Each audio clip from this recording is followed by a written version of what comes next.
sheekadan aynu ka hadlayno waxaa qoray Sheekh Maxamed Idriis sanadkii 2016 waa baraha 1976 inta aan dagaalkii Itoobiya la gelin ciidanka xoogga dalka Soomaaliyeed iyo dawladda qaybaheeduna waxay markaa marayeen heerarkii ay ugu xoogga badnaayeen diyaarad yar oo dalxiis ah oo dalalka Yurub laga leeyahay ayaa si fasax la'aan ah u soo gashay hawada Soomaaliya dhanka Djibouti xiga diyaaraddu waxay ahayd kuwa dadka lacagta leh ay kireystaan waxaana soo kireystay gabar reer Yurub ah iyo ninkeeda laba malxiis oo la socda duuliyaha iyo kaaliyihiisa 6 qof oo kaliya ayaa diyaaradda saarnaa dadku sida la sheegay waa dad maalqabeena ah oo lacag leh dalxiis aroos oo bishoodii ugu horeysay ku jira waxayna u dhasheen dalalka Scandinavianka dalal badan haddii soo mareen Djiboutina safarku la soo gaaray waxay gabadhii arooska ahayd xiisaynaysa jasiiradaha ku yaala bariga Afrika ee Tanzania iyo meelaha u dhow haddii taa la go'aansaday waa in hawada Soomaaliya oo geeska Afrika ku taal la mara waxa ogolaanshiyo fasax loo soo qortay waaxda maamulka hawada Soomaaliya taasoo codsigii diiday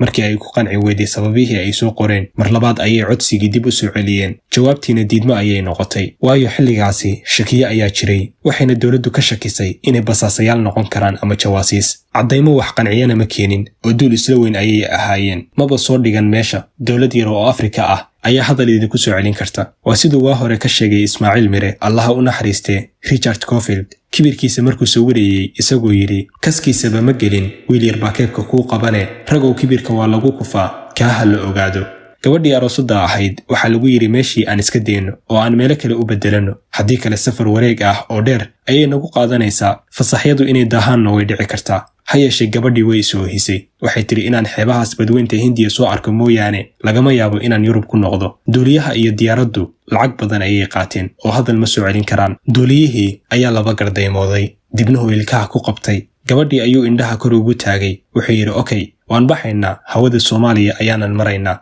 diyaaradda aan wadanno waa casri wayna yar tahay isla markaana aad ayay u dheeraysaa waan ka dhex dusaynaa asxaabtiisii ayaa ku yiri Soomaalidu waa kuwa fasaxa inoo diiday haddaynu marno soo inama arki karaan wuxuu ugu jawaabay muddo yar oo 45 daqiiqo ah ayaan hawadooda kaga baxaynaa waa dawlad yar oo Afrikaan ah ma filayo inay qalab casriya oo na arki kara ay haystaan haddayna arkaanna inta ay isgaarsiinayaan ama xiriirku socdo ayaan ka gudbeynaa diyaar garooba bari subax ayaynu dhaqaajinaynaa subaxii dambe ayuu duuliyihii diyaaraddu furaha ku wareejiyay Djibouti ayuu ka soo kacay daqiiqado kadibna hawada Soomaaliya ayuu soo galay markii barhadaarkii Berbera ayaa diyaaradda ku qabtay waa la hadlay maxaa tihiin hawo qaldan ayaad soo gasheen dib u noqda hayeeshee duuliyihii ma jawaabin dhowr goor haddii la hadlay uusanna wax jawaab ah bixin soona dhaafay carrigaasi waxaa mar kale diyaaradda saaray raadaarka Buula Barde oo isna mid casri ah ahaa waxaa kaloo arkay raadaarka garoonka ciidamada cirka ee Ballidogle intaasna duuliyuhu ma jawaabin oo qorshihiisii ahaa intay iswarsanayaan ayaan dusaynaa ayuu ku socdaa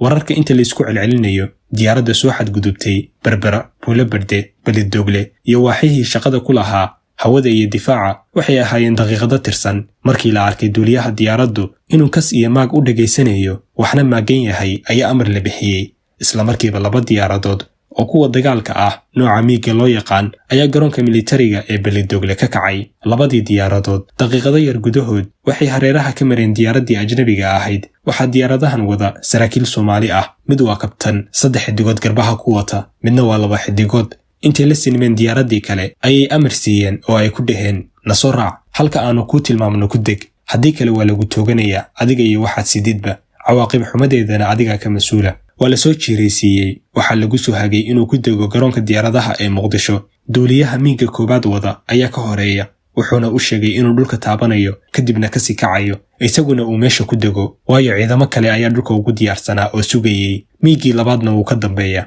duuliyihii Soomaaliga ahaa intuu baalasha raariciyay oo dhulka si fudud u taabtay ayuu ka sii booday ilbiriqsiye isku dhow ayay labadii miig garoonka dhanka Afisione korkiisa u dhaafeen iyagoo labada dhinac badda iyo bariga u kala baxay welina isha ku haya diyaaraddii la soo qabtay inay si nabada u degtay hayeeshee aadane waa yaabe waxaad moodaa duuliyaha diyaaradda yari inaan weli isdhiibin waxaana ka guuxaysay maankiisa sidee adigoo nin reer Yuruba dawlad yar oo Afrikaan ah ku celin kartaa isaguna intuu cagta dhigay ayuu isla markiiba kor u kacay oo dhanka badda u xawaareeyay isagoo malaha isleh xagga badda ayaad xuduudooda dhaqsi uga bixi kartaa laakiinse waa hubantay inuu xisaab qaldan isku dhufsaday Soomaaliyana warkeedu uu ku yaraa markiiba labadii miig ayaa ku soo jiireeyay iyadoo ay u caddaatay diyaaraddan iyo duuliyaheeduba inay cashar fiican oo kii hore ka culus u baahan yihiin. duuliyaasha Soomaalidu way tira yaraayeen xilligaasi, laakiin waxay ahaayeen kuwo xarfaan ah oo shaqadooda aad uga adag. duuliyihii miiga koowaad waday ayaa diyaaraddii la soo sinmay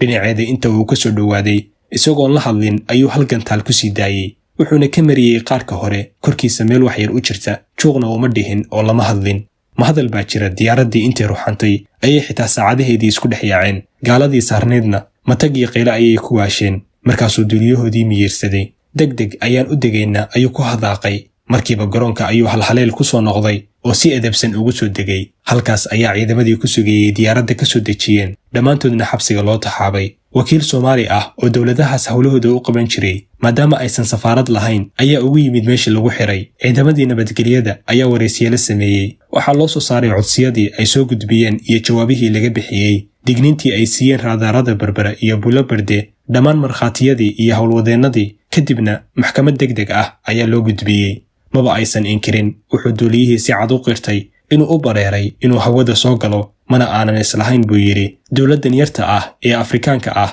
ayaa qalab haysata casriya ama idinsoo qaban karta, laakiin aad iyo aad ayaannu Soomaaliya ugu soo qaldannay, sidaasna marna ma aanan moodayn, ayuu ku jawaabay. maxkamaddu waxay ku xukuntay xarig iyo ganaax duuliyaha iyo shirkaddiisaba. kharashkii diyaaradihii miigaga ahaa ay ku kaceen ama ku howlgaleen, qiimaha gantaalka lagu riday, dhammaan kharashaadkii kale iyo inay meesha ka yimaadeen ku noqdaan ayaa lagu xukumay. xabsigana inay gadan karaan ayaa markii dambe lagu bedelay. lacag aad u fara badanna waa laga qaaday. marka aad aragtid sida maanta laynagu jeesjeeso, sidoo kalena tusaalayaasha laynagu soo qaato marka la rabo in ummad lagu cabsi geliyo dhibaatada ay leedahay burbur iyo nidaam la'aan, iyo marka aad dib u milicsatid dhacdooyinka noocan oo kale ah ee ku tusaya awoodda iyo haybadda ay leedahay dowladnimadu, waxaad garowsanaysaa daawade inaynu laf cad toobin ku hayno. arrinta la yaab kale ayaa ah inay weli jiraan dadmaankooda uu ka guuxayo in qabiil iyo qabyaalad ay tahay qarannimo iyo sharaf. waa hubaal inuusan Ilaahay beddelin ummadna ilaa ay iyadu nafteeda beddesho.